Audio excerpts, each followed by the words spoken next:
भूतिया हॉस्टल की छत का रहस्य।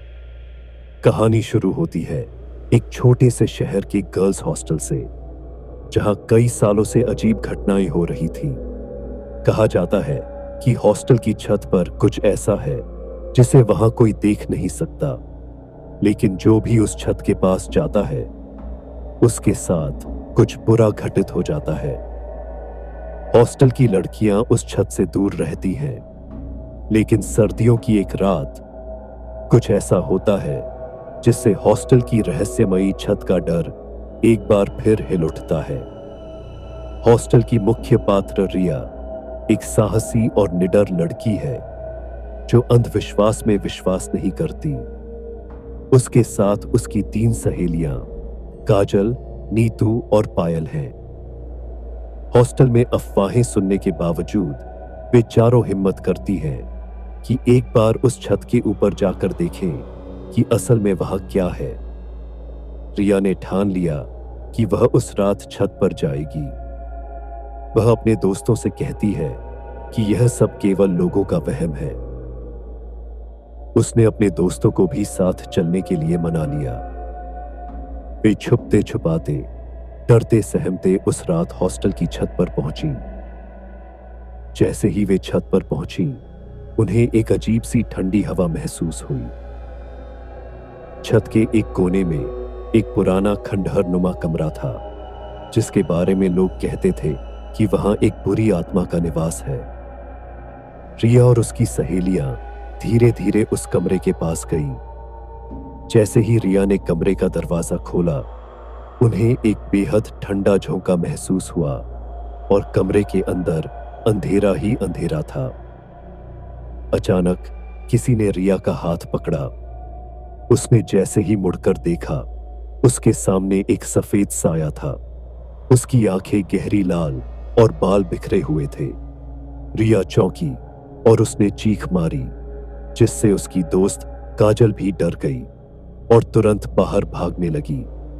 लेकिन काजल जैसे ही सीढ़ियों के पास पहुंची, अचानक उसके पैरों में कोई अनदेखी शक्ति ने पकड़ बना ली। उसने देखा कि एक पुरानी जीर्ण शीर्ण महिला का चेहरा उसकी ओर घूर रहा था।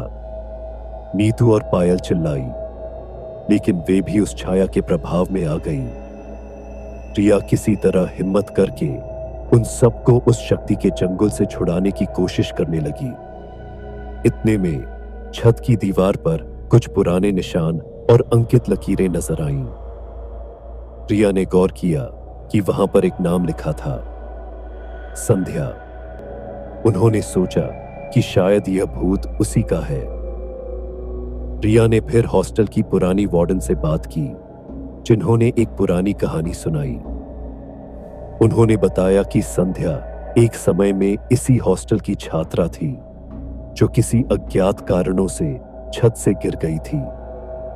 उसके मरने के बाद उसकी आत्मा वहीं अटक गई थी और वह वहां किसी के भी आने से नाराज होती थी। हॉस्टल वालों ने तब से उस छत पर जाना बंद कर दिया था। रिया को यकीन हो गया कि अगर वह संध्या की आत्मा को शांति देने का प्रयास करेगी, तो शायद हॉस्टल की ये डरावनी घटनाएं भी समाप्त हो जाएंगी। उसी रात रिया और उसकी सहेलियां वापस उस कमरे में गईं, जहां संध्या की आत्मा की उपस्थिति थी। रिया ने अपनी माफी मांगते हुए संध्या की आत्मा से बात करने की कोशिश की।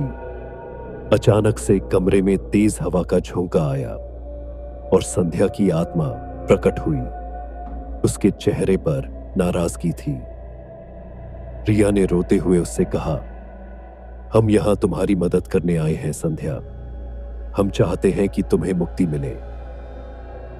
रिया के सच्चे दिल और माफी के कारण संध्या की आत्मा की नाराजगी कम हो गई। उसने धीरे धीरे अपनी आंखें बंद कर ली और एक चमत्कारिक रोशनी में घुलकर हवा में विलीन हो गई।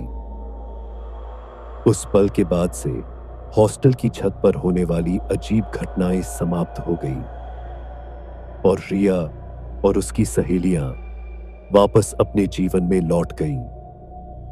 हॉस्टल की रहस्यमयी छत अब एक कहानी बनकर रह गई, और सभी ने यह सबक सीखा कि हर आत्मा को शांति और मुक्ति चाहिए होती है।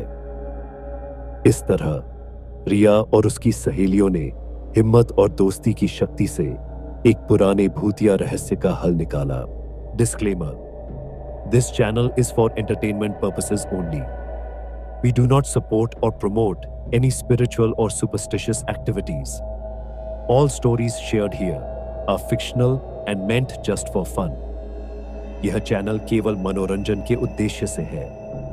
हम किसी भी आध्यात्मिक या अंधविश्वासी गतिविधि का समर्थन नहीं करते हैं। यहाँ प्रस्तुत सभी कहानियाँ केवल काल्पनिक हैं और इनका उद्देश्य डरावनी कहानियों के माध्यम से मनोरंजन प्रदान करना है।